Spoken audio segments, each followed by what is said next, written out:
You played in a golden era for Australian tennis. You must look back on those times as fun times, but also look back with a great deal of pride. Well, yes, and Frank Sedgman was the one who kind of started the ball rolling here in Australian tennis, and I think some of my best moments in Melbourne is when I had a win over Frank. So it didn't happen too much, I must admit, but certainly to be part of the growth of tennis in those days when we had a really good winning run in Davis Cup and a lot of excitement with good young players coming through time after time, as well as the ladies as well, led by Margaret and Yvonne. What about the Davis Cup and the place it holds in your heart, an event that elevated yourself and Lou Ho to legends in Australian sport?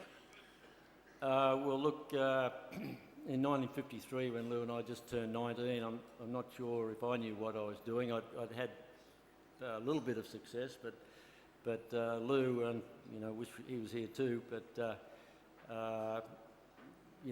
the way he played in that 53 challenge round here in Melbourne at Kooyong was just so great. Just showed what a great player he was. So I was happy to be part of it and happy to have my little part that came out on the winning side of that match. Now, you turned pro in 1957, a really interesting and a somewhat difficult time for tennis. Oh well, yes. I think a lot of us moved into the professional ranks with Mr. Kramer, and none of us really had a lot of money to, I suppose. So we all wanted to do what we thought we knew best, and that was to play tennis. And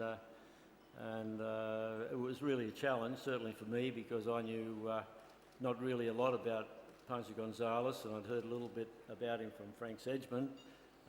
But playing those guys was really an education for me and helped me to play a lot better. And I think in those years when we were kind of outcast from the game, we spread the word of tennis, travelling and playing in most countries around the world.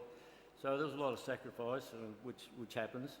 And so we would like to think that we did a good job for tennis. And any of the other players that came in to the pro ranks in those days, and particularly Rod, he missed 5 years of tennis before it became open, and I think his game improved, and of course it showed when he won the Grand Slam again in 1969.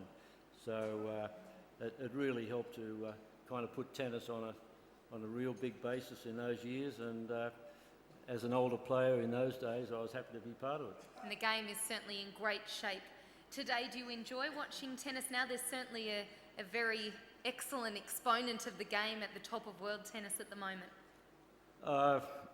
Well, I'd rather watch it live during the daytime, but if it's at night time, it depends what time it's on. Otherwise it's a replay the next day. But look, there's some fabulous players. You can't deny the ability of the players of today, but it has changed a great deal with equipment and size of players. I don't think I would have been a tennis player if I was Luke Longley's size, but it might have helped me a little bit. Fancy yourself at your peak up against Roger Federer at his peak, perhaps? No, not really. Look, I think Roger would have been a great player in the way we all learned to play. I think he had that ability and work ethic with his game, and if you gave him the old wooden tennis racket, I think he'd be still one of the top players, as maybe a lot of others would be. Some may not be, but I think Roger Federer would be. So for me to play tennis today, I don't think I'd enjoy it too much. I'd rather stick to the clay courts and the grass courts rather than the high-bouncing hard courts. What about your longevity in the sport?